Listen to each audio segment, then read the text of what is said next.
Welcome back. Here we are on day 4, and we're going to be looking at the 4th commandment. So our hand sign to help us remember the 4th commandment is, not surprisingly, 4 fingers that are held up. But look, what's this guy doing right here? He's taking a nap. Guess what the 4th commandment is? It's that we would honor the Sabbath.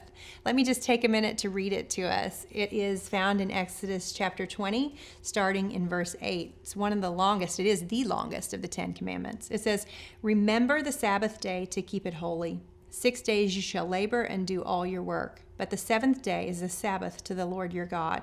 On it you shall not do any work, you or your son or your daughter, your male servant or your female servant, or your livestock, or the sojourner who is within your gates. For in 6 days the Lord made heaven and earth, the sea and all that is in them, and rested the 7th day. Therefore the Lord blessed the Sabbath day and made it holy." It's certainly the longest of the 10 commandments. You can feel how God has slowed down the pace with these words and is taking his time with this idea.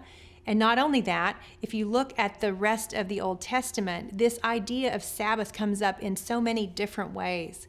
In Leviticus and Deuteronomy, we see the idea expand beyond just the idea that I, Jen, need a day of the week where I am resting from my labors. In fact, if you were listening to the language of the command, you heard that it was not just I who am supposed to rest, but any over whom I have supervision, who I can say, not only am I ceasing my labor, but if you labor for me, you are ceasing labor as well. And that's an important thing for us to remember, because we live in a culture that tells us that to rest is just simply a matter of self-care.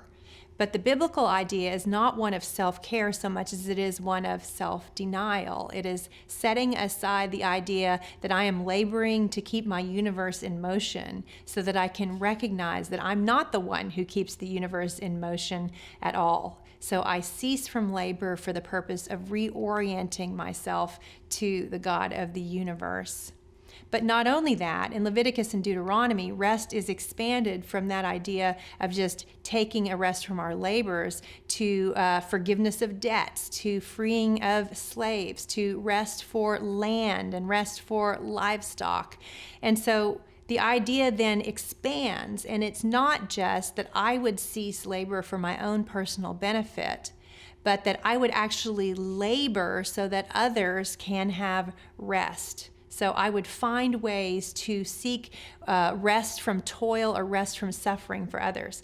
Probably most clearly demonstrated when we find Jesus in the Gospels laboring on the Sabbath in a way that sets off the Pharisees. You'll remember he heals the withered hand of a man on the Sabbath.